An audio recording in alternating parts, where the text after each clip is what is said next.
This might sound crazy, but the way to achieve what you want isn't what you think. Have you ever felt that the more you wanted something, the more you realize it became harder to get it? Maybe that could be a relationship, a job, or success in something that you're working on. In this video, I'm going to share with you something I really wish I learned sooner. And I shared this with a friend over dinner who recently asked for my life advice. She so badly wanted to stop feeling stuck and start making changes in her life that helped her to move forward for her career, her ambitions, and her relationship. So let me explain how this works. I used to overthink everything. So that's every decision, every move, every opportunity. And I thought if I just cared more about getting things perfect, about what people thought, about avoiding mistakes, I'd be more successful. But in reality, caring too much was just holding me back. So I made a change in my life and it made me more confident and start to close that gap between having an idea to doing something and actually doing something about it by taking action on it. I stopped caring about looking polished. I stopped caring about having everything all figured out. I stopped caring about what people might think. And really all of this changed everything for me. Because I think here is the biggest mistake that most people make. We think by caring deeply, that will make things work out. We believe that if we just want something badly enough, it will happen. I mean, you hear all the things on social media, right? If you want it as bad as you want to breathe and hustle harder. Now, I think ambition is good. I'm not saying you shouldn't care about what you want or work hard for it. But what I'm saying here is that you should try to be doing these to the best of your abilities.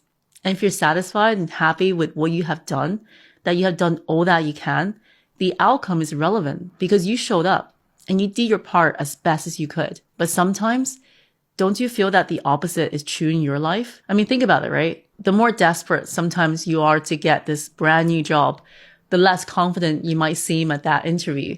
You get nervous, don't perform as well as you should, and you didn't get the job. And the more you chase someone in a relationship, you might go on a date and you really are super nervous and want to make it go well, the less attractive you become.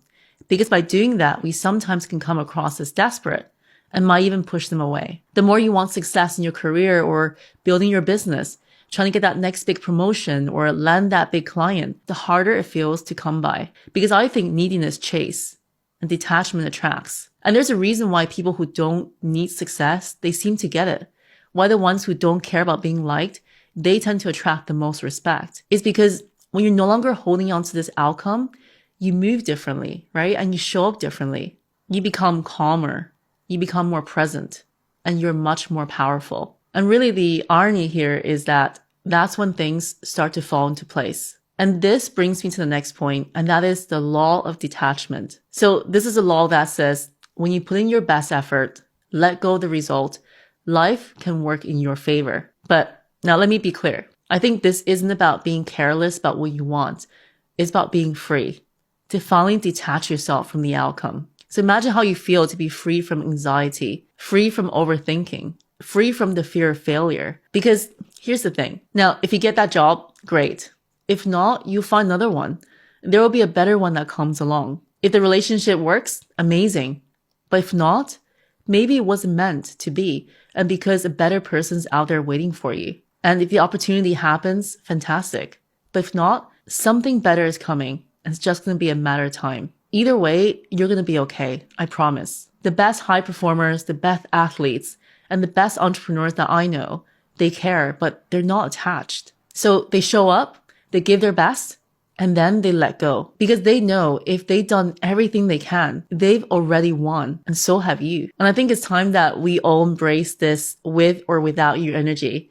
So the feeling that you're going ahead no matter what, and that helps you to show up more confident with every single step. This really brings me to this next point of you finally accepting that you are enough. So I'm a perfectionist by nature. And if you are too, shout out to all the perfectionists out there, including my friend who I love so dearly that asked for my advice. What I learned about overcoming my perfectionism is that perfectionism isn't about trying to be perfect. It's about never feeling like you're good enough. So for me to overcome this, I had to understand and fully embrace my own values and to be confident with who I am. So when I stopped procrastinating on embracing my own success, This is when everything changed. I launched my YouTube channel with just the phone in my pocket. I stood up on that stage, first time as a paid speaker, with huge stage fright. And I started my first business with no fancy website or an online brand. Because here's the most powerful thing in life, is that when you embrace your progress as the person to become who you are, versus trying to achieve a result that you wanted, you will achieve more than you ever thought possible. Knowing that what you have is enough and that you are enough for this world. By taking that next step forward without knowing how it will end, but really just trusting in the process. That is the secret to success. And this really brings me to the point that this fear of judgment and rejection from others, they are really just stories that you're telling yourself. Because at the end of the day, people who matter in your life, they won't mind. And for the people who mind, they don't matter, not in your life. So why waste another moment living for someone else's approval? Why not build a life you actually want? The one that aligns with your values, your goals, and your version for what happiness and success means to you. Whenever you're watching this video, I want you to have the courage, clarity, and the power to live life on your terms. Because you become powerful when you stop caring about the wrong things and you become unstoppable. If you've given your all, if you've shown up fully, then you have already won. Thank you so much for being here. I'm Laurie. If you like this video, you might also like this one about how this one idea changed how I work and live forever. I look forward to seeing you in the next video.